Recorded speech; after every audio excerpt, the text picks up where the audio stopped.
Now we are recording. Hi. Okay, hi. Welcome to Bubbles Interviews, Halina. In this series, I would like to understand people's unique career paths and can we know about you? Yeah, so my name is Halina. I moved to Amsterdam around 4.5 years ago. Originally, I'm from Belarus, but when I was around 22, I moved to Ukraine, where my artistic career has started. Ah, okay. What did you start with your artistic career?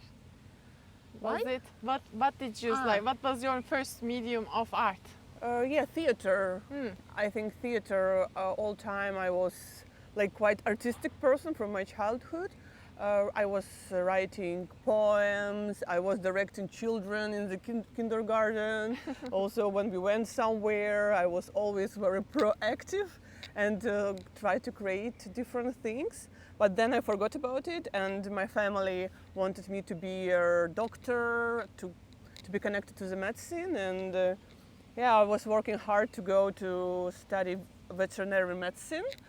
And then I moved to Ukraine, and I promised my parents to finish university, so I switched to pharmacology. So I have a pharmacological degree from university. But my dream was a theater. One time I went to a performance of Roman Viktyuk. He's a Ukrainian director, and after this performance everything changed. I was around 20 years old. When I saw it, I decided for myself now, it's your moment to decide, and from this time I started to bake and understand that it's going to be something different than medicine. It's quite a courage to decide early on age, like because there is no one encouraging you to take some kind of artistic route. To like theater is. I'm not sure how did you feel in this theater. What is it called?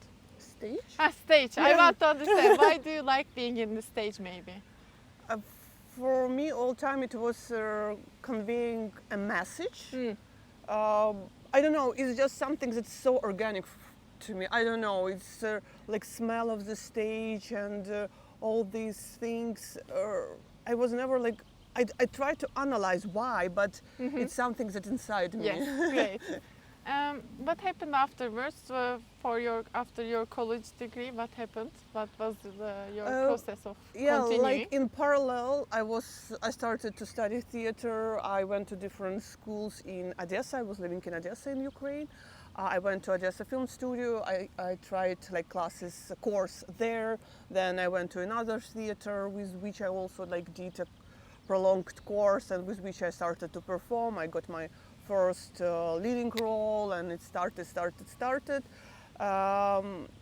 Yeah, and then I started to go to Europe to also study different schools, European schools, like Grotowski, Terzopolis, Odin Theater in Denmark, and I started to switch a bit to a physical theater, to more to body, to the movement, to these kind of things, and probably from this experience, like going to the Poland for 2 weeks in the forest, it's like changed me a lot, and I decided like maybe it's a point to start to teach people how to get rid of your like behavior, your robotic movement, yeah, and I wanted to do something really connected to the body.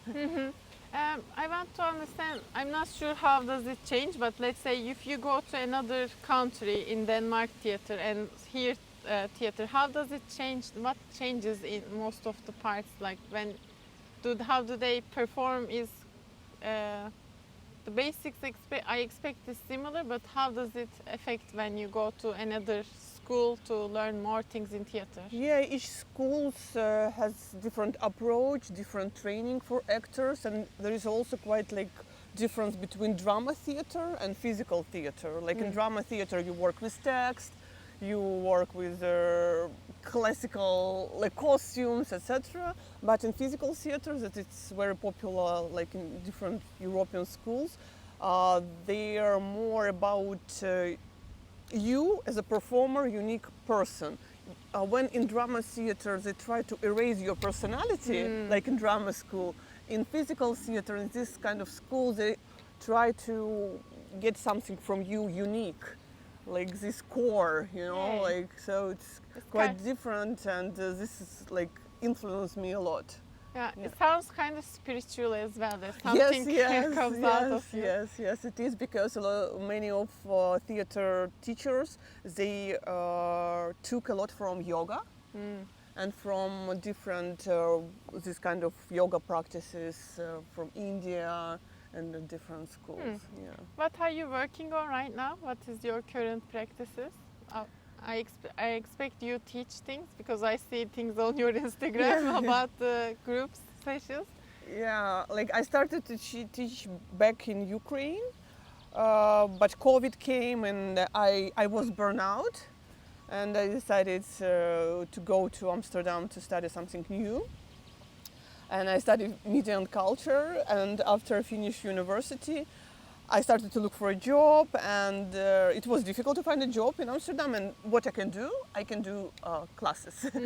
I didn't think about acting, because to be an actor, not speaking like The native the language. native language, it's difficult. Even like it's difficult to be in your country, but I never like thought about being an actor here. So I started from my workshops, like giving workshops for people, like releasing blocks from body, like voice, movement, free movement, collaboration, co-creation, etc., etc. And somehow I found one theater who helped me with their program for immigrants, for artists with immigrant background, and yeah, I started to develop my solo project, my solo performance that I had a premiere 2 weeks ago. Yay, Of it. congrats. Yeah, and but like teaching, it's something that I adore. It's something that I like to spread this knowledge.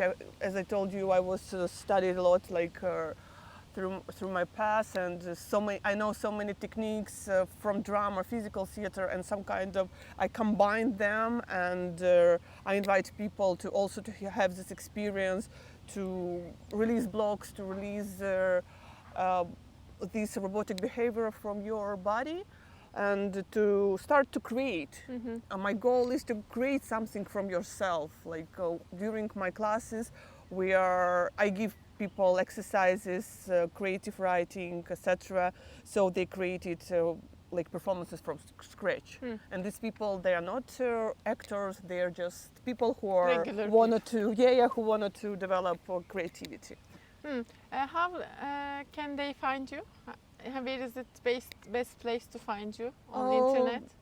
Of course, it's Instagram, my Facebook. I also have a website. Yeah, but I'm not sure that my classes will be this year. Maybe just workshops like on Sundays, but not like regular classes. Probably it's going to be next winter, because my goal also to make these classes free for public. 2 courses that I had, like from September till December, and next from February. That is not a one thing. That's No, just no, cool. no. Okay. It was a course. Yeah. But I'm also giving like workshops, like, and I plan to do like more these things, like just one day from September, because also in July I'm going to Grotowski Institute again for 2 weeks to study new techniques. So I wanted to do it more often. Yeah, but you never stop learning. No. I think it's a never-ending process. Yes, Never ending.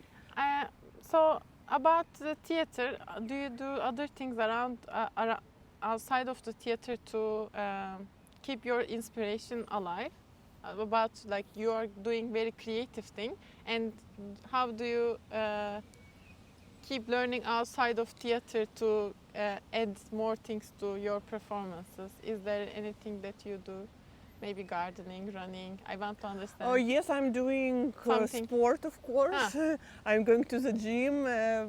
I try to do it like 3 times per week, 2-3 times per week, because for actor, for performer, it's very important to be strong because performing is a sport. You're on the stage for a long time, and for example, I had a performance in Ukraine for 5 hours. So you need to just be strong to survive, Yeah, physically, physically survive for these 5 hours. And all actors take training. It's based on body, so you need to be fit and to do a lot of such things. I see. If a person, so I have one more question around the theater. If a person is interested and feeling that they want to be pursuing things around theater, is there something that you can suggest more than the other things that start experimenting, like maybe I don't know, like doing performances in front of mirror? Like, is there something they can start to see if they really want to do it? I think it's nice to go somewhere to see which type of theater do you like, or maybe you're more in film, because film and theater is completely different things, and being an actor for film is different than being an actor for theater. So firstly you need to understand, and then maybe to find a group, a performer, a teacher who can guide you through this process, and also to find your person, because as I told you, like there is no like unique technique to teach you how to be an actor. Like each school, each university, each performer has its own way of teaching it. So you should try, I think, different schools, different teachers, and That's how people can experiment. Yeah. Okay, and what are you building your future self for right now, from today, for future Halina? Yeah, I want, of course, to continue with my solo performance. I wanted to translate it in Dutch. Also, I wanted to start to teach in Dutch. It's like my high point that I wanted to reach. Yeah, because I think it's important. We plan to stay here in Amsterdam because it's a war in our country. And we wanted to make these cities, these countries, our new home.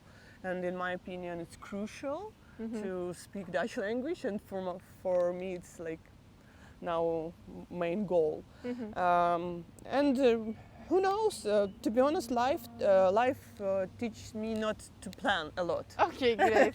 Like for past 3 years, I think like things happening in my life organically.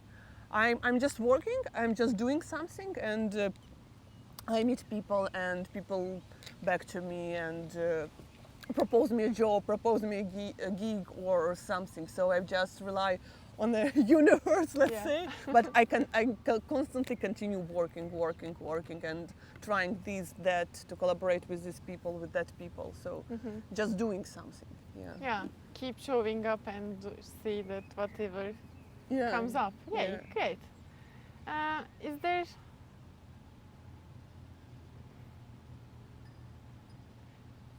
I had one more question when you were talking, then I forgot about it. We talked about the future plans, and then good luck with your theater things, and I hope people keep learning from you to empower themselves. I think. Thank you so much. Yeah. I'm just a little bit more talking to just to remember. Maybe we can talk about. You mentioned something festival. When we were, yes, that was also interesting. Yeah, I knew something was also great. Can we learn about that also? So as I told you, I burned out as an actor in Ukraine, and I decided to switch my career, but not dramatically, just to continue to be like in the art sector. So I entered the University of Amsterdam, and I was studying media and culture, film track. I was studying film research, after my studying, I was working as a producer at International Documentary Film Festival. Also not thinking about theater, but they're hiring for festival edition, so just for 5 months, and after I finished this job. I didn't know what to do, so I started to do theater. But next year they called me again and called me for being a producer again. And again, it was 5 months, but already I was doing actively theater in parallel. Yeah, and What does a producer do? I was working in the programming department, like it's a core of the festival where selection takes place. And I was in charge for communication with film directors, to receiving all materials, to organize like screenings, to do Q&As during festival itself. And yeah, it's a lot of just administrative work that I also very like requesting, solving film rights, what is like processing entries for the film festival, asking for links, etc., etc. It sounds very high-paced and very coordinative things. Yeah. But this is all about me. Like I'm quite like strict to myself, and I all time work very like plans and doing things on time. So it's really also something that fits me. And now I continue to do similar things at iFilm Museum. Now I'm temporarily working here from February as a print coordinator. So I'm solving film rights, also print, delivering of the prints, etc. For the future, do you have a dream project when you are like really well established in your career, that's like a dream theater performance in somewhere? Yeah, probably one day I should decide where to continue to choose theater or film. I think so, like production work at film, but I don't know. We will see. We will see. We will watch this in 10 years and see. Because you have some practical things that you need to earn money. Yes, exactly. And which doors are open, I'm always here. Yay, great. I'm looking forward to see how your story unfolds. Yes, thank you so you. much for your time and sharing all the things that you have been experimenting. Thank you. Thank you. Bye bye. Do. We are recording again because I just remembered what was it about. No problem at this all. is Bubbles interviews, and I have a surprise for you. Oh. So please take a Bubbles, and I ask my last question. Yay. Oh my God, which color to choose? Okay. I will get purple. Yes, purple is nice. And it with unicorn. I am taking it so seriously. Yes, it's a very serious thing. So we make some bubbles and I ask my last question. Okay. And each episode we do this. It's Oh, very nice. unfortunate that I forget. So the thing is, do you remember when people ask you, what do you want to be when you grow up? What was your answer? Do you remember it? When you were a child? Yeah, I forgot about it, but one day when I was in my home city, I met my teacher from my kindergarten, and she told me that all time I was talking about being a ballerina. Yay, great! And she asked me, so are you a ballerina now? But yeah, some kind of closer to the stage. That's a really great career. Yeah, great. Yeah. Thank you so much. Yeah, you're Bye bye.